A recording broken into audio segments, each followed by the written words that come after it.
ఈ మిథున రాశి వారికి దశమ స్థానంగా ఉంటుంది ఇది. దశమ స్థానంలో రాహు మంచి రిజల్ట్స్ ఇచ్చే అవకాశం ఉంటుంది మిగతా వాళ్ళకన్నా కూడా. ఇక మిగతా వాళ్ళు ఏంటంటే వృత్తిలో కొంతవరకు సహచర వర్గంలో కలిసిపోవటం వాళ్ళు కూడా. అంటే 10వ స్థానం ముఖ్యంగా మనం అనుకున్నంత మిథునానికి శత్రుక్షేత్రమే ఇది. గురువు శత్రుక్షేత్రగతుడు, ఎందుకంటే గురుక్షేత్రం శత్రువు అయినా కూడా 10వ స్థానంలో ఉన్నాడు కాబట్టి, 10వ స్థానంలో గ్రహ సంచారం కాబట్టి కొద్దిగా వ్యాపారంలో కావచ్చు, వృత్తిరీత్యా కావచ్చు ఇబ్బందికర పరిస్థితుల్లో ఉండే అవకాశం ఉంది. కానీ వృత్తిలో కానీ వ్యాపారంలో కానీ మిమ్మల్ని మోసం చేయడానికి కూడా అవకాశాలు ఎక్కువగా ఉంటాయి.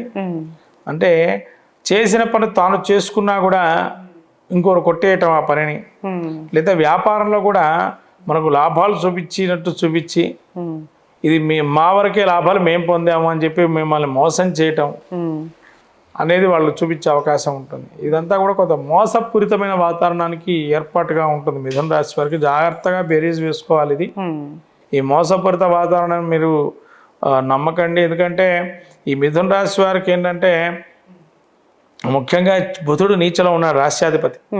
అంటే వాళ్ళకి మైండ్ బ్లాక్ అయిపోతుంది. ఆ టైంలో వాళ్ళు ఏం చెప్పదలుచుకున్నా కూడా ఏమీ ఆలోచన జ్ఞానానికి అందదు.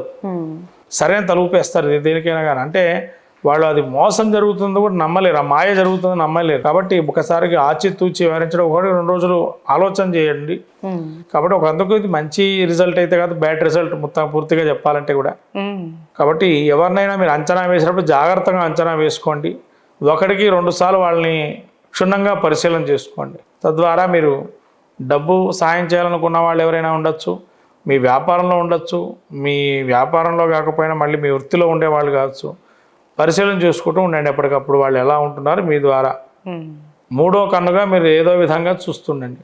అంటే 2 కళ్ళుగా మీరు చూస్తుంటారు, ఇది తెలియకుండా ఒక కన్ను వేసి పెట్టడం అనేది వాళ్ళకి మంచిది. అయితే ఉద్యోగ ప్రయత్నాలు చేసే వారికి ఎలా ఉండబోతుంది? లాభదాయకంగా ఉండే అవకాశం ఉందా?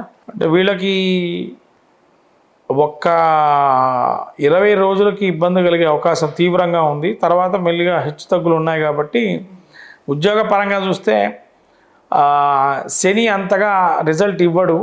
అయినా శ్రమ 200% ప్రయత్నం చేస్తే తప్ప రాదు.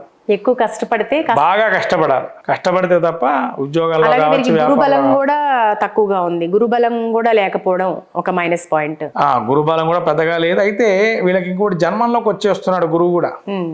జన్మంలోకి వచ్చే అకారణ వైరాలు, మోసపూరితమైన వైరం అన్నాం కదా, మాయా చక్రంలో పట్టుకొని ఉంటారని. జన్మంలో గురువు రాగానే కూడా ఏమవుతుంది, ఈ మోసపూరిత ఆలోచనలకు కలిగే అవకాశం. అందుకని షష్టగ్రహ కూటమి పెద్దగా వీళ్ళకి మంచిది కాదనే చెప్పాలి. అంటే రాబోయే అవయోగానికి సూచిక ఇది. మరి వీరు ఎట్లాంటి పరిహారం చేసుకోవాలంటారు గురుగారు? ముఖ్యంగా వీళ్ళు గురువు నమ్ముకోవాలి. గురువు నమ్మితే జ్ఞానాన్ని పొందొచ్చు, తద్వారా దాని నుంచి బయటపడచ్చు. గురుక్షేత్ర దర్శనం చేసుకోవటం, అయితే వాళ్ళ గురువులు ఏమన్నా వాళ్ళని సేవన చేయటం, దత్త చరిత్ర కానీ గురు చరిత్ర పాఠం చేసుకోవటం, నిత్యం మీ దగ్గరలో ఉండేటి గురుక్షేత్రాలకు దర్శనం చేసుకోవటం వల్ల గురువారం వెళ్ళి మంచిది. మంత్రాలు రాఘవేంద్ర స్వామి కావచ్చు, వాళ్ళొక స్వామీజీలు, వాళ్ళకు గురువులుగా ఉన్న వాళ్ళు ఇవన్నీ దర్శనం చేసుకోవటం మంచిది. దానాలు చేయాలంటే ఎటువంటి దానాలు చేస్తే బాగుంటుంది? ముఖ్యంగా వీళ్ళకు దానాలంటే జన్మంలో కుజుడు ఉన్నాడు ప్రస్తుత పరిస్థితులు చూస్తే. కాబట్టి కందులు దానం చేయటం మంచిది. ప్రశాంతంగా రావటానికి, మోసపోకుండా ఉండడానికి కందులు దానం చేయటం, అట్లనే శనగలు, ఈ 2 దానం చేయటం వల్ల మంచి. మొత్తం మీద మిథున రాశి వారు కాస్త జాగ్రత్తగా ఉండాల్సిన సమయం. ముఖ్యంగా ఉద్యోగం కానీ చేసే వ్యాపారం పట్ల కానీ శ్రద్ధ తీసుకోవాల్సిన మాయాకోణం ఏర్పడుతుంది కాబట్టి చాలా జాగ్రత్తగా చూసుకోవాలి.